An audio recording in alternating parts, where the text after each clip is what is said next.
ನನಗೆ ಯಾವ ಇಮೋಷನ್ನ ಅರ್ಥ ಮಾಡ್ಕೋಬೇಕು ಗೊತ್ತಾಗಿಲ್ಲ. ಬಟ್ ಐ ಗೆಸ್ ಒಂದಂತೂ ಖುಷಿ ಆಯಿತು, ನಾನು ಒಬ್ಬನೇ ಅಲ್ಲ ವರ್ಷಕ್ಕೊಂದು ಚಿತ್ರ ಮಾಡೋದು ಅಂತ. So I guess it just happens. And ಇವತ್ತಿಗೆ ಹರ್ಷ ಹಾಗೂ ಸಂಪೂರ್ಣ ಅವರ ಕಲಾವಿದರು ಯಾರಲ್ಲಿದ್ದಾರೆ, ಒಂದು ಹೊಸ ಚಿತ್ರ, ಹೊಸ ಒಂದು ಬಿಡುಗಡೆ ಅಂದ ತಕ್ಷಣ ಒಂದು ಸಾಕಷ್ಟು ಮನಸ್ಸುಗಳಿಗೆ ಸಾಕಷ್ಟು ಕನಸುಗಳು ಅಂಟ್ಕೊಂಡು ಬರ್ತಾವೆ ಸಿನಿಮಾ ಒಟ್ಟಿಗೆ. ಸೊ ಆ ಕನಸುಗಳು ಏನೇನು ನನಗೆ ಗೊತ್ತಿಲ್ಲ, ಬಟ್ ಅಷ್ಟು ಕನಸುಗಳು ಈಡೇರಲಿ ಅಂತ ಒಂದು ವಿಶ್ ಮಾಡ್ತಾ,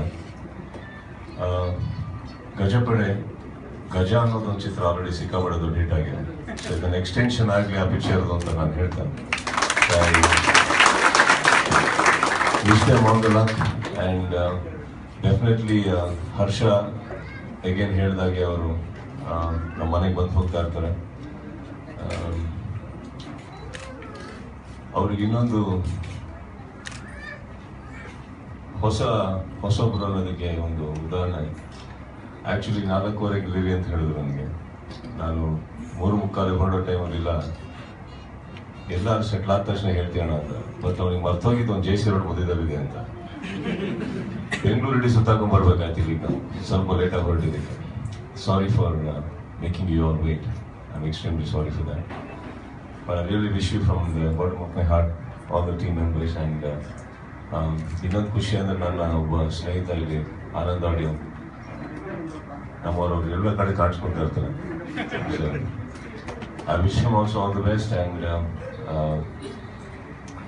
anchor, sorry I don't know you name, Soumya ಅಂತ ಹಿಡಿದು ನಿರ್ಮಾಪಕರು ಕೂಡ I thank you. But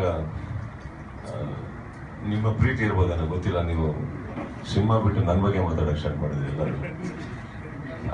I admire that. But ಆ ಪ್ರೀತಿ ಹಾಗೆ ಇರಲಿ. ಆ್ಯಂಡ್ ಒಳ್ಳೆ ಸೀಸನ್ ಇದೆ ಈಗ. ಸೊ ನಿರ್ಮಾಪಕರು ಕಷ್ಟ ಸುಖ ಅದೆಲ್ಲ ಮರ್ತೋಗ್ಬಿಡುತ್ತೆ ಒಂದ್ಸತಿ ಸಕ್ಸಸ್ ಬರ್ತಿದ್ದ ಹಾಗೆ.